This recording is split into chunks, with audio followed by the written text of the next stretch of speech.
you all to the Barren County Historical Society evening tonight. Thank you for coming out on a rainy night, but this is a good place to be on a rainy night, obviously. I want to also remind you that you can still walk through the museum and visit exhibits and so forth after the program, so feel free to linger a while and enjoy that if you've not been here before, or it's been a while since you've been here, especially to the third floor. Tonight we have Quentin Jones, who is a native of the great metropolis of Juneau. And you know probably where that is. And he has done some marvelous research on just a fascinating topic of the Bransford family and their roles, because there were many roles in the history of Mammoth Cave, and is going to share that research with us this evening. And so I'm going to turn it over to Quentin, because you came to hear him, not me. Wow.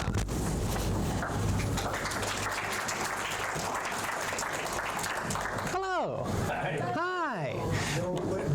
Thank you. Well, thank you all for coming out this evening.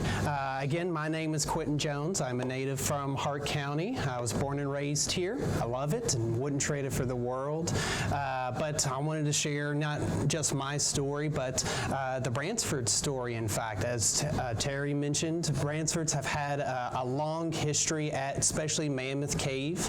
And one story we're going to fill in today is about the Bransford Summer Resort. The Bransford Summer Resort was really a hotel put together for and by African Americans to come and see the Great Mammoth Cave. But to really start out our story, I wanted to show this quote right here from Matthew Bransford, or Matt Bransford we'll be talking about, to really give an emphasis of really where our story was going to be about. Because we do enough stories at Mammoth Cave about the cave system itself, but it's time to give a little history to the surface as well. And I would like to present you my presentation, Pride and Resilience here at Mammoth Cave.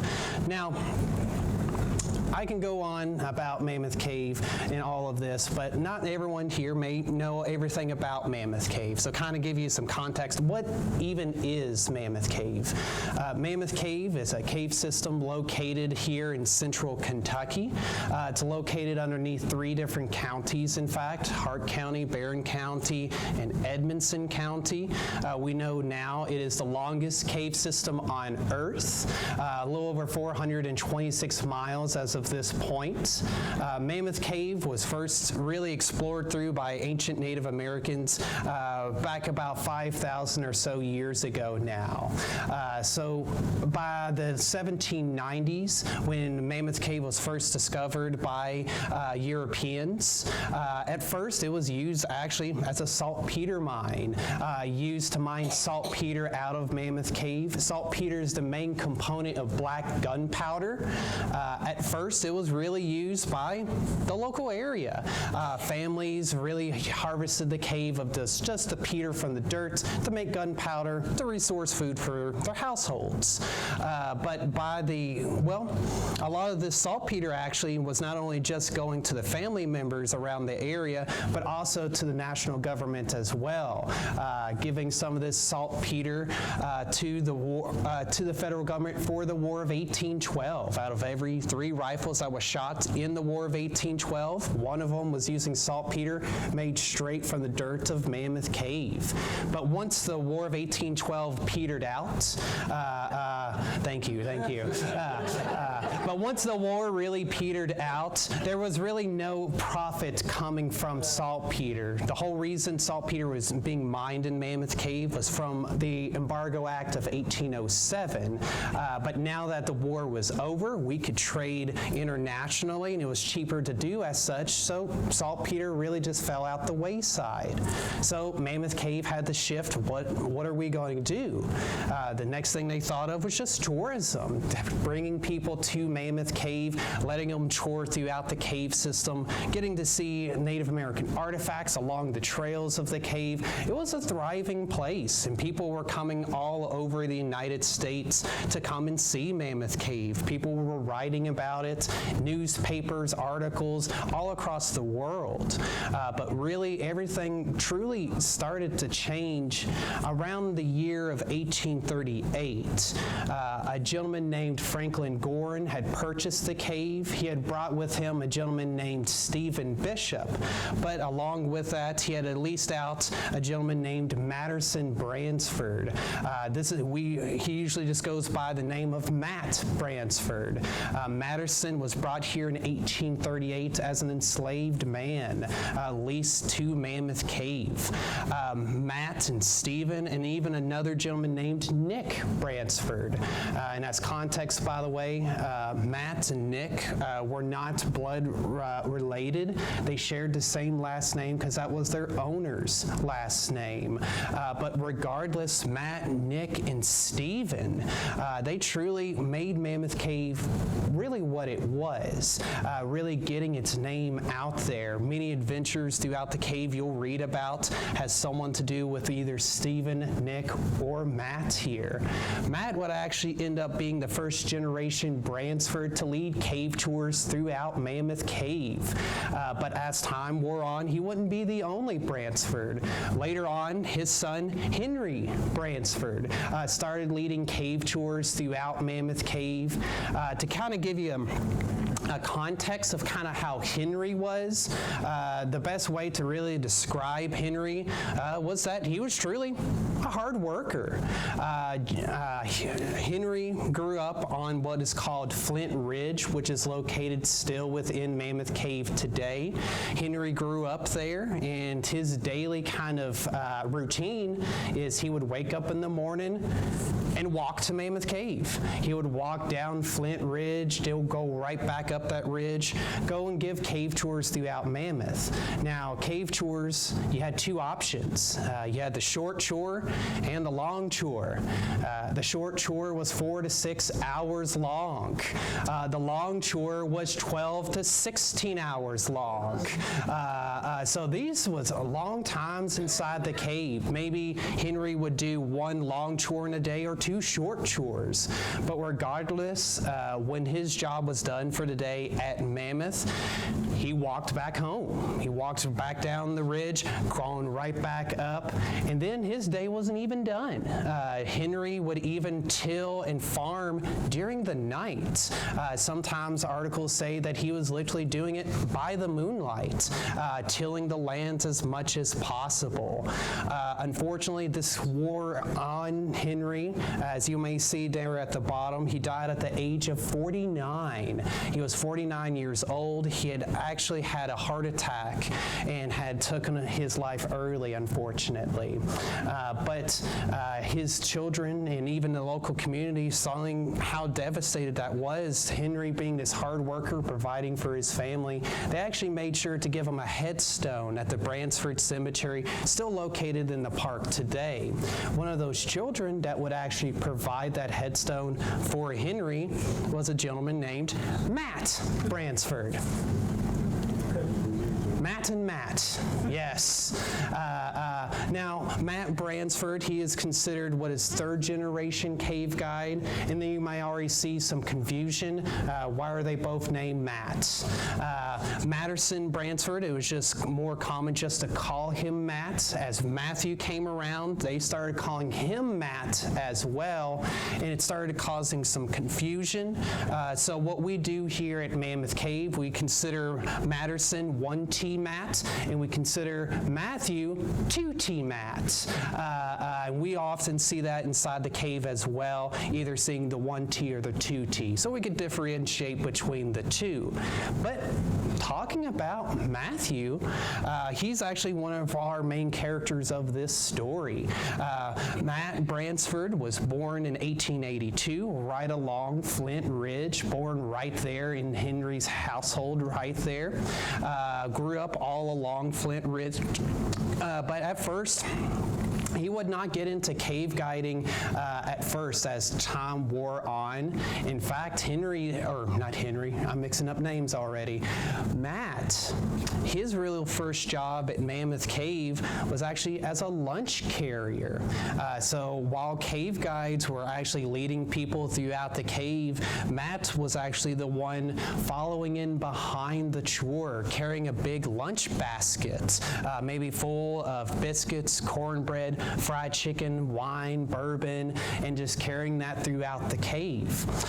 Matt would, on those tours, when it came time for maybe lunch or supper, he would go ahead of the group, set out the lunch, and then once the group had got there, lunch was ready. One story I like that while I was researching is there's one story of Matt. It's actually his 5th trip into the cave. As Matt is walking through the cave tour, he gets to the point, it's lunchtime, he goes ahead of the group. But when the group gets there to this designated location, Matt's not there. He's nowhere to be found. And they sit down, and they wait for a little bit. Time goes past, and there's no Matt. One of the tour guides ends up going off looking for Matt. What had happened is Matt had gotten ahead of the group and decided to go off in some of the little offshoots while waiting for the group to come up and catch up with him. And it turns out Matt got lost. He couldn't find his way back. He had some advantages going for him. He had 2 lanterns with him, and when he did start to kind of freak out, he started to realize, you know what, I shouldn't freak out. I have 10 chicken dinners with me. I got nothing to worry about. Eventually, after about an hour, Matt was rejoined with the group, and they had their lunch thereafter. I don't know if all chicken dinners were still there, but at least still had some. Matt would then start cave guiding about 8 years later, about 1905, is when Matt, 2T Matt, actually started cave guiding at Mammoth Cave. But in that time, he met somebody, a lady named Zimmy Lewis. Now, Zimmy, she was born right here in Glasgow, same year of 1882. Now, not much is really known, at least from what I know of Zimmy's childhood. Most of that I can't find in the historical record, or even really how they came together and met. But what we do know is as time wore on, Zimmy and Matt would actually eventually get married to each other about February 29th of 1904. Their anniversary is coming up pretty soon. So this is their actual marriage certificate. By this time, both Henry and original Matt Matterson had already passed away, so there was no one to sign for a witness for Matt, so he signed for himself. But all of this, with Matt and Zimmy coming together, guiding cave tours, we're still actually a good ways off from the Bransford Summer Resort that would eventually come into fruition. We're actually about 15 years out from that. Now, the reason I say that, because there's another character to this story we'll have to talk about. It's a gentleman named Albert Janet. Albert was actually originally from New Orleans, born in 1844. He was a very prominent lawyer, in fact. He was a very prominent lawyer, done a lot of cases after the Civil War, especially of land distribution, and even court cases out in San Francisco as well. Now, Albert Janet, originally coming from New Orleans, being very prominent, he had a lot of social circles he was within, and he would very commonly go out and visit Washington, D.C. While out in Washington, D.C., he actually met someone there as well, about a lady of Violet. This is Violet Blair right there. Also, by the way, That hair is wild. But Violet Blair, she was in a very pristine family as well. If you've ever heard of the Blair House in Washington, D.C., that is the guest house to the White House. That's where Violet, that's where she grew up, right there in that household that now sees dignitaries from all across the world. So finding Albert, Violet and Albert eventually would get married in 1874. Now, the reason I bring up Violet and Albert is because Violet was what was considered a second-generation heir to the Mammoth Cave estate.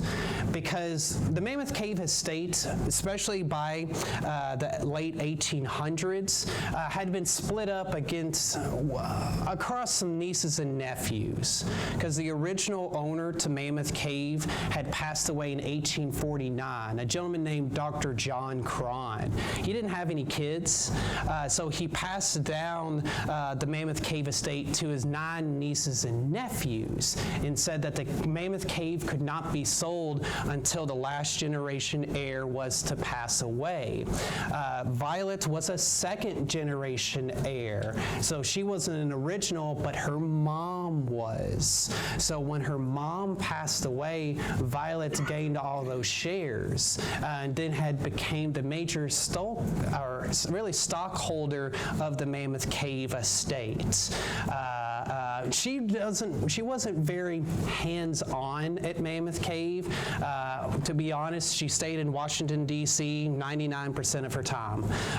But when she married Albert, he eventually convinced him to become a trustee for Mammoth Cave.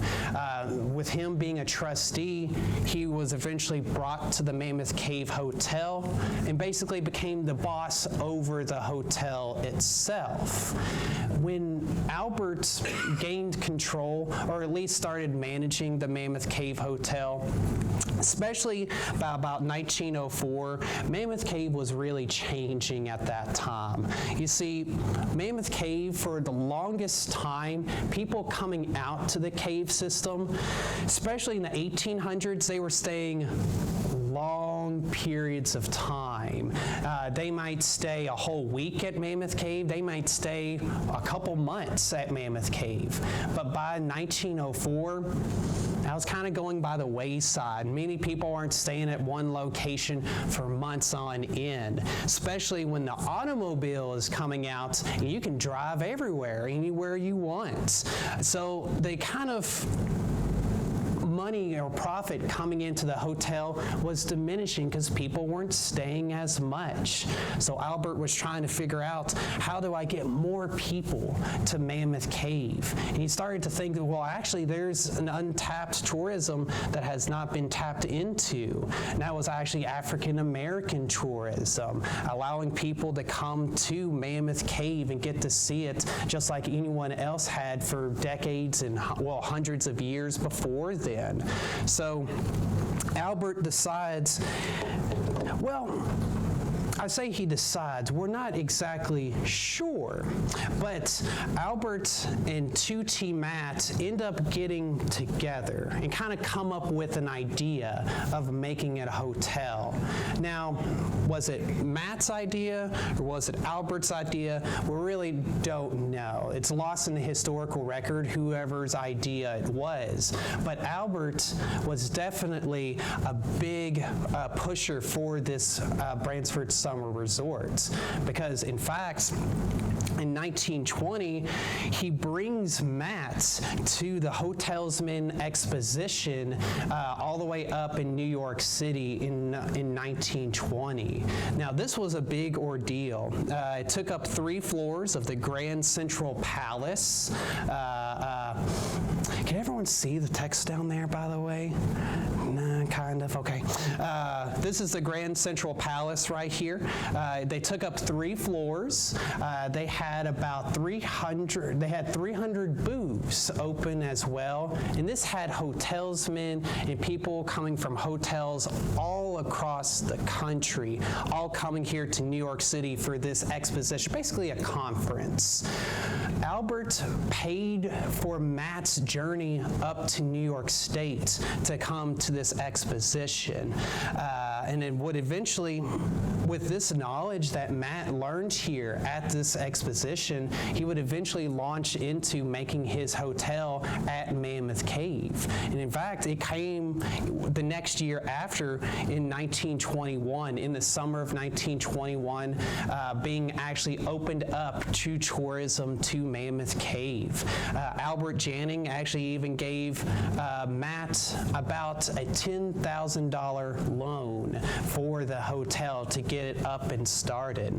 Now, this was Matt and Zimmy's home that they just transform into the hotel that we see here now. We're looking at actually the front porch of the hotel to kind of give you a scale of kind of what it looked like. Here's about a drawing of what kind of the layout of the hotel itself. It's set on their 75-acre farmland. Only about 47 acres of it was actually designated for the hotel. The rest of it was actually distributed out as farmland for Matt and Zimmy to kind of farm, get food for the hotel itself. There was 14 rooms, 2 stories, and even, well, in 1989, there was a gentleman named Harry Smith that was actually interviewed. Now, Harry Smith grew up on Flint Ridge, so much so that actually his mom and his dad both worked at the summer resorts. And when giving interviews talking about what he remembered of the summer resorts, he just plainly said it was a hotel with a 2-story frame, with a hallway with a red rug running all the way down it, a separate kitchen. And honestly, just from the description, I think it would have been a beautiful just hotel on the inside. I've never seen any surviving photos of the actual inside of the hotel. But one thing I do like to point out, especially when looking at this, is you see that the kitchen is separated from the actual building itself. That was common practice back in the day, because especially with kitchens at that time, you're cooking up in there, possibility of a fire to break out in your kitchen and then burn up your whole household. So it was very common practice back in the 1800s and even early 1900s to have your kitchen separate from your building that you had. You even see they had an apple and peach orchard at the summer resort as well. There's even stories of Matt bringing a band from St. Louis to the summer resort to play music while at the summer resort. And it was said that they would have it at night, and at night, Matt would string lights in between the trees to kind of give it more that aesthetic kind of appeal. Little did he know he was before his time. So many people still do that to this day. But as time wore on here at Mammoth Cave, Matt would give out advertisements for the summer resort as well. You would see this out maybe in your newspaper. He would hand them out as well, advertising to get people to his hotel, making them know that this was a place where that you could be safe at. You could get home-cooked meals right here at the summer resort as well. Zimmy was actually the main cook at the summer resorts. When talking with Jerry about Matt and Zimmy, asking him about Zimmy's cooking at the resort, he said it was like Southern cooking. You had your fried chicken there, you had your biscuits, cornbread, green beans that would melt in your mouth. even apple pies and cakes that she would make for both visitors at the hotel, and even making food to bring on your cave tours as well, and allowing them to eat while inside the cave. But you even see on here a rate of $2.50 per day, but that wasn't a set limit. Say if you came to the Mammoth Cave Hotel, if you came to the Mammoth Cave Hotel and you arrived there, you could get a taxi, come to the Bransford Summer Resort. But even if you didn't have $2.50 to just to stay today, didn't matter.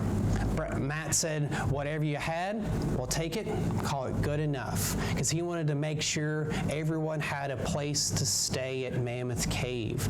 Because at the Mammoth Cave Hotel, it was not integrated. Any African American visitors coming to Mammoth Cave could not stay at the Mammoth Cave Hotel. They had to go elsewhere.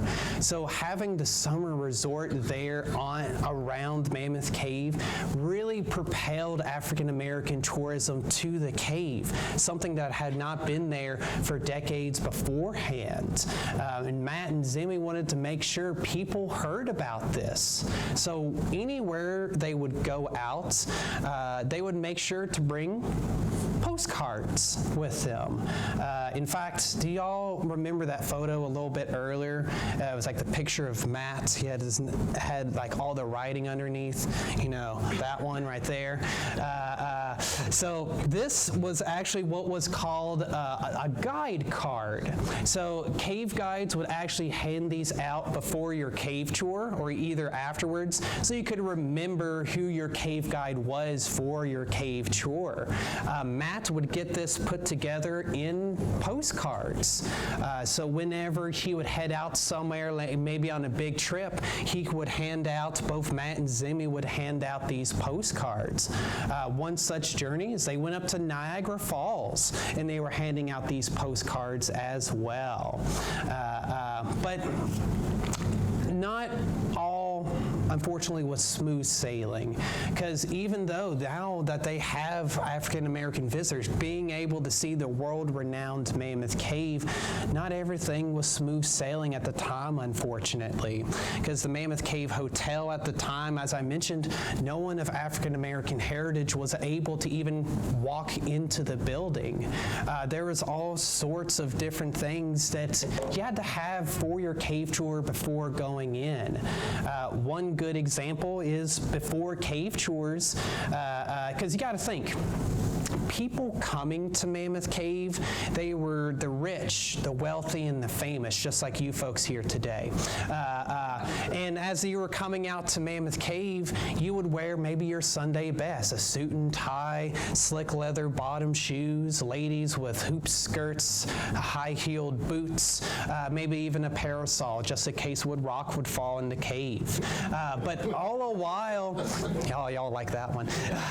But you didn't want to get your clothes dirty, but you also didn't want to change out of them either. You wanted to stay looking spiffy. So they had what were called cave costumes. They were called bloomers, Turkish bloomers, but before your cave tour, you would slip this on, so while you're inside the cave, you could get nice and dirty. Then when you got out of the cave, you could just unzip, and you're ready to go on your next adventure. While Caucasian or white visitors, they were allowed to actually change right in the hotel. African American visitors were not. Matt would actually secure a little tenant house just right off the park or right off the hotel's grounds that they could actually change into in that room. Albert even enforced that Matt could not have African American visitors and white visitors intermix with each other. Matt had to make sure that they were separated at all times. Didn't even want white visitors to see the African American visitors.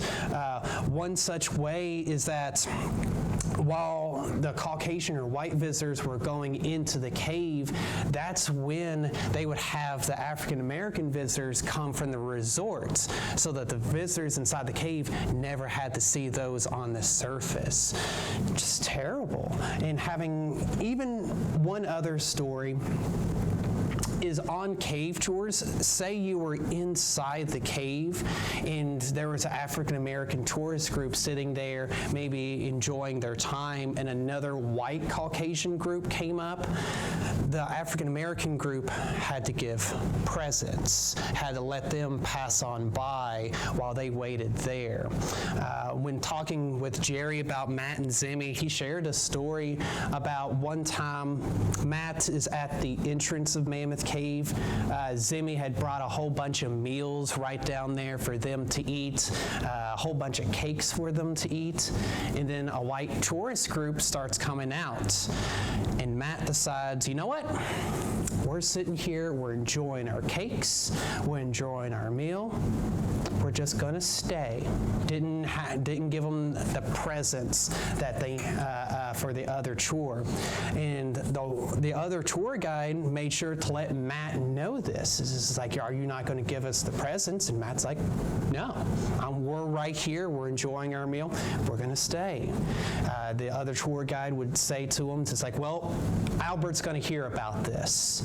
And of course, in the 1920s, 1930s, as a black man standing up to a white man like that, that was dangerous for Matt to do, especially right here in the South. There's even letters writing out where Matt's trying to apologize, where he's just like, we'll try to keep them separated inside the cave, just please don't, just look after us. And Albert, all he said in response was, don't worry about it. We'll take care of that, but don't you worry. Albert never brought it back up to Matt. Nothing was ever done. Matt was able to have that time in the limelight. So there were some kind of outliers in there where Matt and Zimmy and them were able to have a wonderful time out here at Mammoth Cave, getting to see this world wonder that it was.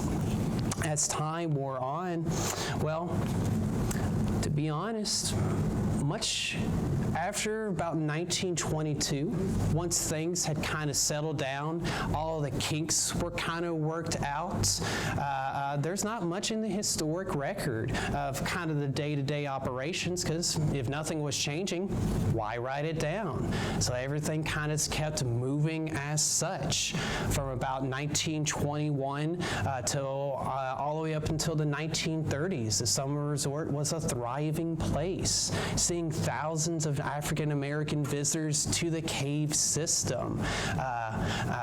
But before we move on, by the way, look at this photo of Matt right down here. I love this photo of Matt, super stylish right there in the front.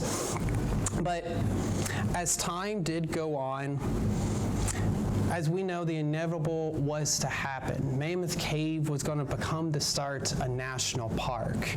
And this idea of Eastern National Parks was a big idea, because especially on the eastern seaboard of the United States was the first populated of the United States. So trying to get land out here on the eastern seaboard was a hard time. The state of Kentucky was set to be in charge of acquiring the land to make it a national park. They had to have about 75,000 acres of land, Congress said, in order to make Mammoth Cave a national park. But what that meant is that you had to acquire all this land all around Mammoth Cave that generations of people had been standing on and passed down to their sons and daughters, grandsons, such and such. And Matt knew this was coming. This incoming of Mammoth Cave becoming a national park had been kind of incoming ever since really the 1880s, 1870s. This wasn't an unheard of idea. People already knew Mammoth Cave was going to become one of the first eastern national parks. So Matt, he was a big community leader. He really spoke for the community on Flint Ridge. I mean, he was one of the deacons at the Pleasant Union Church right there in Mammoth Cave. So people were looking onto him of, Matt, what do we do? Matt would end up actually writing a letter, not to anyone in particular, but just to who it may concern. He sent out this letter to a bunch of people. He sent out this letter just for everyone to read. I'll go through and read just the first little bit of it. It says, "To who it may concern, we, the farmers and landowners of Edmonson County, February 1920, we have a small factor when it comes to lawmaking, but for law-abiding, we are there. We claim to be and are citizens of this United States. We depend mainly on our farms for survival. They may not be as fertile as some others, but to our accordance, we are proud of our farms as if they were worth millions. Our houses are not the finest, but we are proud because they are ours. So many of our houses are the hard strokes of labor as they worked day in and day out to purchase them for what they are now in possession of this younger generation. We are proud of them. There is nothing so dear to us as our old, dear, old Kentucky home." Matt would go on to write in the letter of just imagining taking away someone's house and leaving them with their furniture. Yeah, they have the furniture, but they don't have that house where they grew up and really ran around. All of that is gone. It said, if you were to do this to us, we would be in sleepless agony and to be restless for the rest of our lives. Even after this, sending this out to the community, and even the prominence that the Bransford family had, because by this time, Matt, 2T Matt, is third generation cave guide, fourth generation's there with him. Clifton Bransford, Elsie, Arthur, and Lewis Bransford, four other Bransfords along with Matt leading cave tours throughout Mammoth Cave. This was a huge impact, but even with all this precedence, all this history, unfortunately, it wouldn't change, because by December of 1934, an option had came up on their property, the option for the state of Kentucky to actually purchase their land that they had. The summer resorts, they came out to the state of Kentucky then, and they gave them different appraisals of kind of what they thought the property should go for. The first appraisal went for just $35, next one $45, next one for $75 per acre. They then went through all the different buildings, outhouses on the property to kind of lay it out, see what all that was valued out to, a little over about $1,000 in total. With the way an option works is the buyer sends out an offer, and they have a certain amount of time, the seller, to accept that offer or move on to a different option.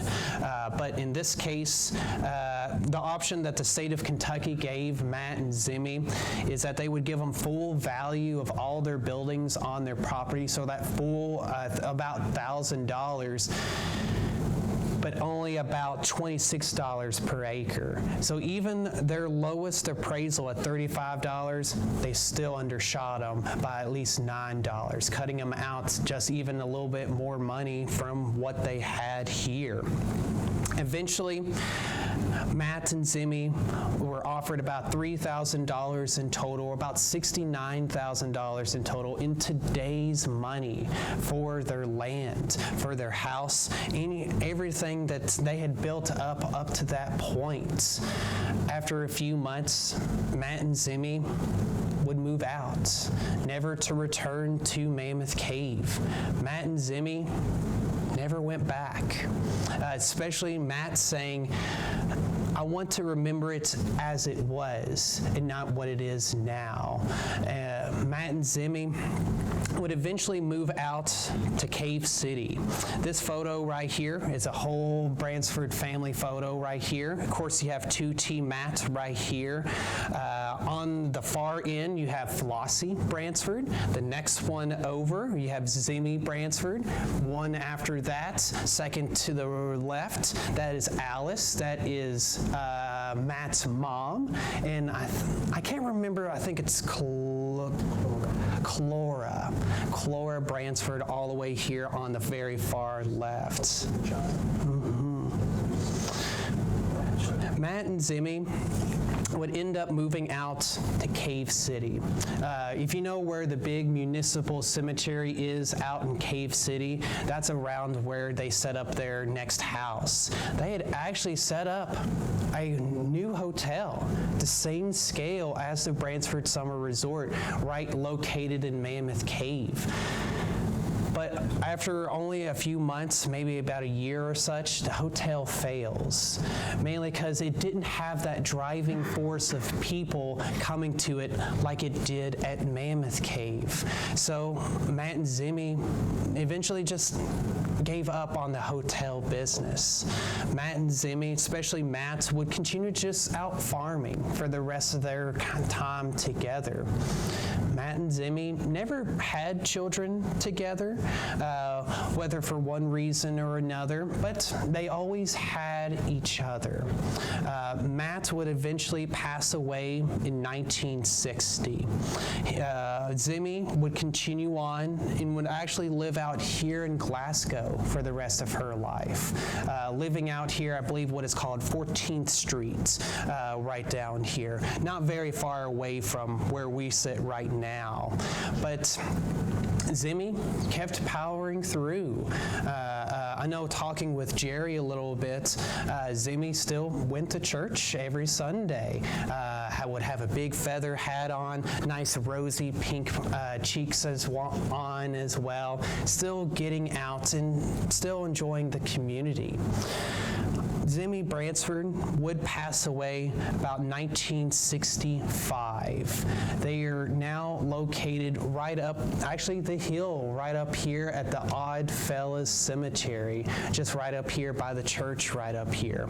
I went out on Valentine's Day and I went and gave them a visit because I remembered what their headstones were. It was two hearts connected to each other for eternity, always right beside each other. Matt and Zimmy forever. And one story that really impacted me when studying all of this was a story Jerry had told me after Zimmy had passed away. After Zimmy had passed away, her house had actually sat vacant for a number of years. When they went back into the house to clean it up, they went into Zimmy's closet. Right at the base of the closet, they opened it up, and on the inside were 200 unsolicited postcards from the Bransford Summer Resort, still sitting pristine, never written on, never taken out, still all right there. And it was unbelievable. Zimmy had held on to this, especially by 1965, for almost 30 plus years, holding on to this memory of this summer resort. They were proud. They had a lot of pride in what they had and the resilience they had to push through everything they had gone through and still to be together. So truly a story of pride, resilience, and truly love love that for what they had and the love that they had for each other. Folks, that's about all I got for this evening. I just want to say thank you for sitting and listening to an old dusty cave guide.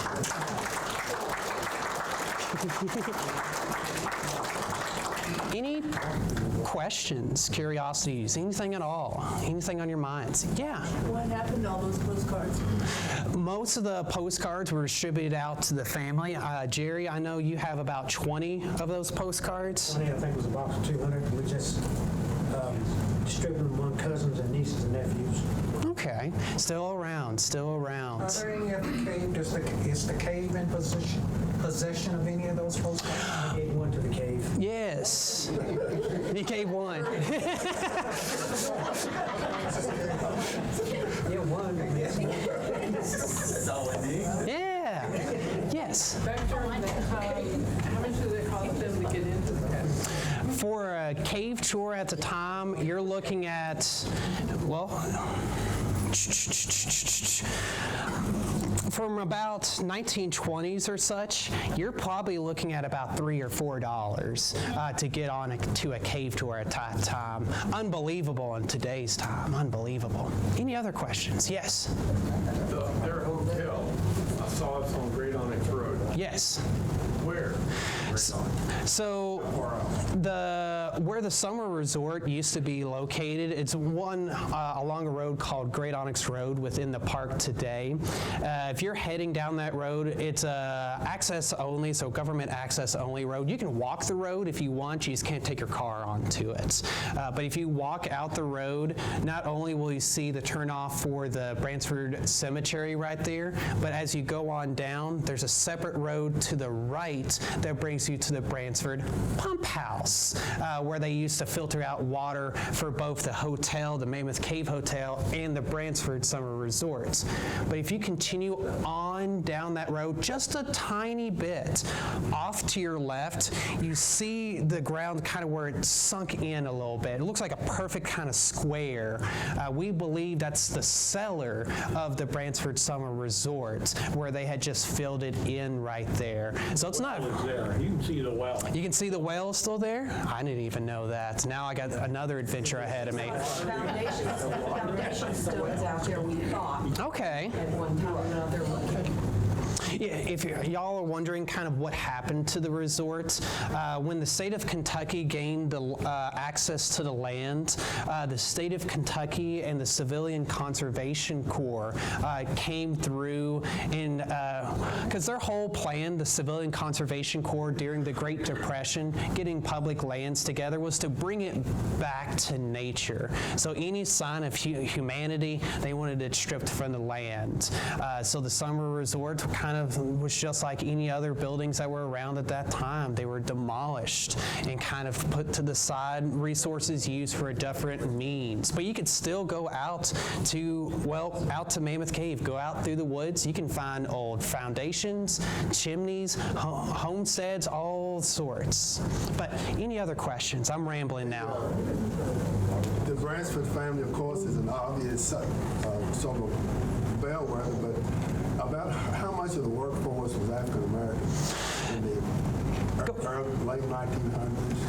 Early 1900s, late 1800s. So, especially by the late 1800s, early 1900s, the majority of your guide force at Mammoth Cave is African Americans guiding throughout the cave, whether it's the number of Bransfords that are guiding throughout the cave. You even have Ed Bishop. Ed Bishop was the self-proclaimed grandnephew of Stephen Bishop, but it was also intermixed. You had gentlemen like John Nelson, a white cave guide that would give lots of boat tours down on the rivers inside the cave. So it was very kind of intermixed, but a majority of it was African Americans. To say an actual number, wouldn't know right offhand.